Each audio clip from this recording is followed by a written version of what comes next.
Views welcome to TJMS Tamil channel. ரொம்பவே பரபரப்பாக போயிட்டுருக்க மகாநதி சீரியலுக்கான அப்கமிங் எபிசோடில் எந்த மாதிரியான விஷயங்கள்லாம் வரப்போகுது அப்படின்றத பார்க்கலாம் வாங்க. அக்கா தங்கச்சிங்க எல்லாருமே ஒன்றா உட்காந்துட்டு ரொம்ப சந்தோஷமாக பேசிகிட்டு இருக்க தருணத்தில் அரதமாக ஒரு மாதிரி எமோஷனலாக நிவின் அதுக்கப்புறம் யமுனா 2 பேரையும் வந்து மாறி மாறி பார்த்து ஒரு மாதிரி நெகிழ்ச்சி அடைகிறாங்க.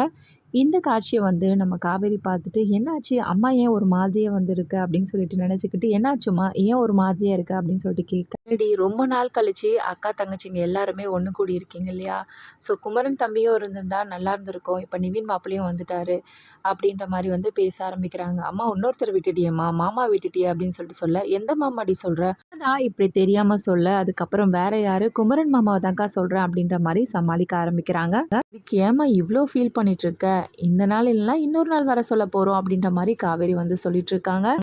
அம்மா சொல்கிற மாதிரி இந்த மாதிரி எல்லாருமே ஒன்றா இருந்து எவ்வளோ நாளாச்சு இல்லை, கூடவே குமரன் மாமாவும் இருந்திருந்தா நல்லா இருந்திருக்கும் அப்படின்ற மாதிரி கங்காவும் வந்து சொல்ல ஆரம்பிக்கிறாங்க. கங்கா மாப்பிள்ளைக்கும் லீவ் கிடைச்சா வர சொல்லுடி அப்படின்ற மாதிரி வந்து சாரதம்மா வந்து சொல்லிட்டு இருக்காங்க. இப்படி எல்லாருமே ஒன்றா சந்தோஷமாக என்ன பண்ணுறாங்க பேசி சிரிச்சுக்கிட்டு இருக்காங்க. கங்காவோட குழந்தை வந்து காவேரி கிட்ட என்ன சித்தி எங்கள் கூட வந்து டைமே ஸ்பெண்ட் பண்ண மாட்டேறீங்க, எப்போ பாரு பிஸியாகவே இருந்துகிட்ருக்கீங்களே அப்படின்னு சொல்லிட்டு கேட்க அதுக்கப்புறமா கங்கா குழந்தை கூட வந்து டைம் ஸ்பெண்ட் பண்ண ஆரம்பிக்கிறாங்க. இங்கே பார்த்தீங்களா சித்தி இது நான் பண்ண ட்ராயிங் அப்படின்னு சொல்லிட்டு நிறைய விஷயங்கள் வந்து காட்டுறாங்க. இதெல்லாம் பார்த்து ரொம்பவே வந்து சந்தோஷமடைய காவேரி இன்னொரு பக்கம் வந்து நம்ம அந்த டைரி எடுத்துகிட்டு வந்தோமே அது படிக்கலையே அப்படின்ற மாதிரி யோசிக்க ஆரம்பிக்கிறாங்க. காவேரியோட மனசுக்குள்ள கண்டிப்பாக இன்னொருத்தரோட பர்சனல் டைரி வந்து படிக்கிறது ரொம்ப தப்பு அப்படின்னு தெரிஞ்சுக்கிட்டாலும் இருந்தாலும் இந்த ஸ்டோரி பார்த்திங்கன்னா ரொம்ப இன்ட்ரெஸ்டிங்காக போகிறத பார்த்து நம்ம காவேரி என்ன பண்ணணும் படிக்கணும் அப்படின்னு சொல்லிட்டு தான் எடுத்துகிட்டு வந்திருக்காங்க. இதில் ஒரு முக்கியமான விஷயம் என்ன நோட் பண்ணிங்களா, நம்ம காவேரி முகத்தில் எந்த அளவுக்கு வந்து ஒரு வருத்தம் தெரிஞ்சிச்சு விஜய் வந்து சொன்ன அந்த ஒரு விஷயத்தினால.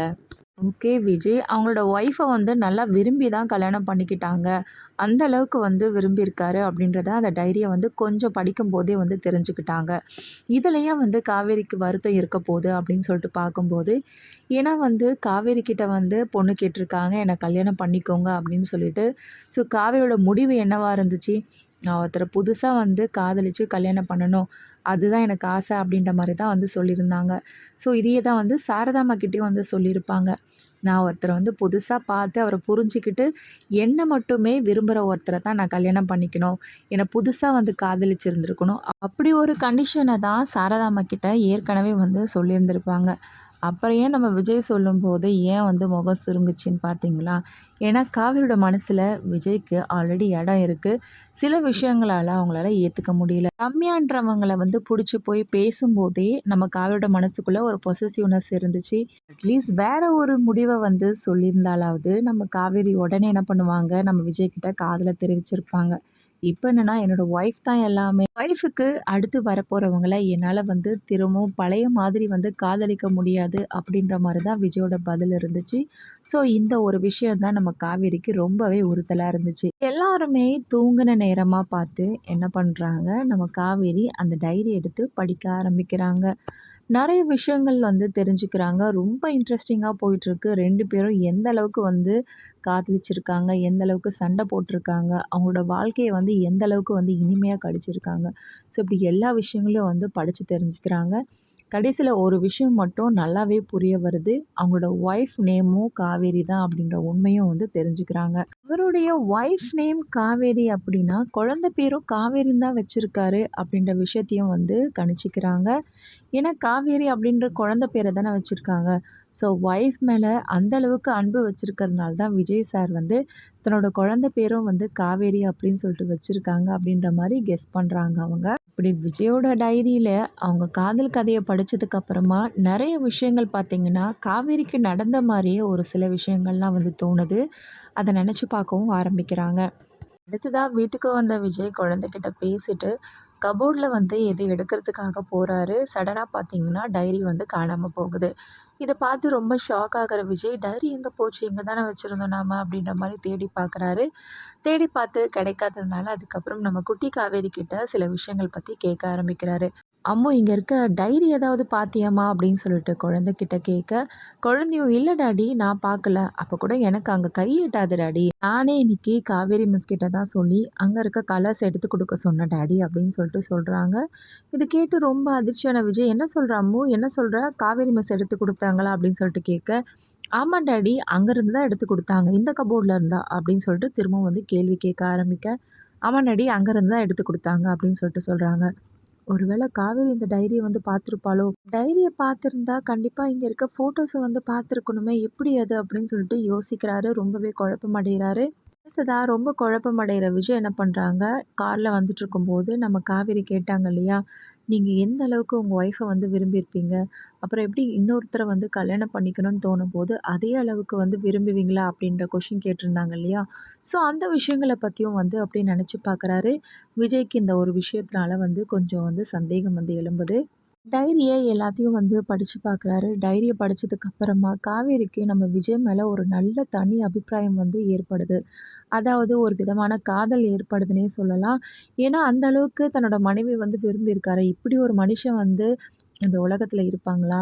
இப்படி ஒரு ஆள் வந்து இந்த அளவுக்கு நேசிப்பாங்களா? அப்படின்ற ஒரு எண்ணம் தான் அவங்களுக்குள்ள வந்து தோணுது. ஸோ, அதனால அவர் மேல ஒரு நல்ல அபிப்பிராயமும் வந்து ஏற்படுது. ஓகே. டைரிய படிச்சாச்சு. இந்த டைரிய எப்படியாவது நம்ம அங்க எடுத்துட்டு போய் வைக்கணும் இல்லையா? ஸோ, அதனால என்ன பண்றாங்க, காவேரி விஜய் வீட்டுக்கு போகணும் அப்படின்னு சொல்லிட்டு நெனச்சுக்கிட்டு, அதுக்கு இருக்க ஒரே சாக்கு அம்முவ பார்க்கணும் அப்படின்ற மாரி தான். ஸோ, அதனால என்ன பண்றாங்க, விஜய் வீட்டுக்கு போறாங்க. அம்முகிட்ட வந்து பேசுறாங்க. அப்படியே அந்த ரூமுக்கு போனா தானே இந்த டைரிய எடுத்துட்டு போய் அந்த கப்போர்ட்ல வைக்க முடியும். ஸோ, இந்த மாரி சில விஷயங்கள் வந்து பண்றதுனால விஜய் நெறைய விஷயம் நோட் பண்றாரு. காவேரி வந்து பார்த்துட்டுருக்காரு. காவேரி ஒரு மாரி வித்தியாசமா நடந்துக்கிறாளே! இதுக்கு முன்னாடி இந்த அளவுக்கு இருக்க மாட்டாளே! அப்டின்ற யோசனையும் அவருக்குள்ள ஓடிக்கிட்டே இருக்கு. அதுக்கப்புறம் வா அம்மு உன்னோட ரூமுக்கு போலாம். எனக்கு உன்னோட அந்த ட்ராயிங்ஸ்லாம் வந்து காட்டு அப்டி இப்டின்ற மாரி வந்து சொல்லிக்கிட்டு என்ன பண்றாங்க, அம்மு ரூமுக்கு வந்து கூட்டிட்டு போறாங்க. இதுக்கு இடையிலேயே பார்த்தீங்கன்னா, நம்ம நிவின் வந்து விஜய் கிட்ட வந்து பேசிட்டு இருக்காங்க. ரொம்ப நாள் கழிச்சு 2 பேரும் வந்து பேசுறதுனால அவங்களுக்குள்ள பாண்டிங் வந்து மாறவே மாறாம தான் இருக்கு. ஏன்னா, அந்த அளவுக்கு க்ளோஸா இருந்தாங்க இல்லையா ஆல்ரெடி. இப்ப 2 பேரும் ஒருத்தர் ஒருத்தர் மனசு விட்டு நெறைய விஷயங்கள் வந்து பேசிக்கிறாங்க. இத பார்த்ததுக்கு அப்புறமாவும் நம்ம காவேரி மனசுக்குள்ள சந்தேகம் வந்து எழும்புது. இப்போ அம்மோட ரூமுக்கு போன நம்ம காவேரி டைரி எப்படியாவது கபோர்ட்ல வைக்கணும் அப்படின்னு சொல்லிட்டு தான் நினைக்கிறாங்க. ஸோ இந்த கபோர்ட்ல கொண்டு போய் டைரிய வைக்கிற சமயத்துல அங்க ஆல்ரெடி ஃபோட்டோஸ் இருந்தது இல்லையா? விஜய், காவேரி 2 பேருமே கல்யாணத்தப்ப எடுத்த ஃபோட்டோஸ் வந்து நெறைய அங்க வச்சிருந்தாரு நம்ம விஜய். ஸோ அந்த ஃபோட்டோஸ் எல்லாத்தையும் வந்து காவேரி வந்து பார்த்துடுறாங்களா? ஸோ ஃபோட்டோஸ வந்து பார்த்ததுக்கு அப்புறமா, "என்னது என்ன மாதிரியே இருக்காங்களே இந்த ஃபோட்டோஸ்ல இவங்க" அப்படின்னு சொல்லிட்டு அதிர்ச்சி அடைகிறாங்களா? இல்ல அவங்களோட ஒய்ஃப் வந்து அவங்கள மாரியே இருக்கிறதுனால தான் நம்மக்கிட்ட இந்த மாதிரி வந்து பேச ஆரம்பிக்கிறாங்களா? அப்படின்னு சொல்லிட்டு யோசிச்சு, இந்த விஷயத்த பத்தி டைரக்ட்டா போயிட்டு நம்ம விஜய்கிட்டயே வந்து கேட்க ஆரம்பிக்கிறாங்களாம். இதுக்கு விஜயோட பதில் என்னவா இருக்கும்? உண்மையாலுமே உங்கள மாரி தான் என்னோட மனைவி இருந்தாங்க அப்படின்ற விஷயத்த வந்து சொல்றாரா? இல்லங்க நீங்க தான் என்னோட ஒய்ஃப் அப்படின்ற உண்மைய வந்து போட்டு உடைக்கிறாங்களா? இது எல்லாமே தெரிஞ்சுக்கலாங்க. அதுக்கு மறக்காம நம்மளோட சேனல வந்து சப்ஸ்கிரைப் பண்ணிக்கோங்க. கூடவே இருக்க அந்த பெல் ஐக்கனும் கிளிக் பண்ணிடுங்க. அப்பதான் நான் போடுற அடுத்தடுத்த வீடியோஸ் உங்களுக்கு நோட்டிஃபிகேஷன்ல வரும். ஓகே வியூவர்ஸ், தேங்க்ஸ் ஃபார் வாட்சிங் திஸ் வீடியோ.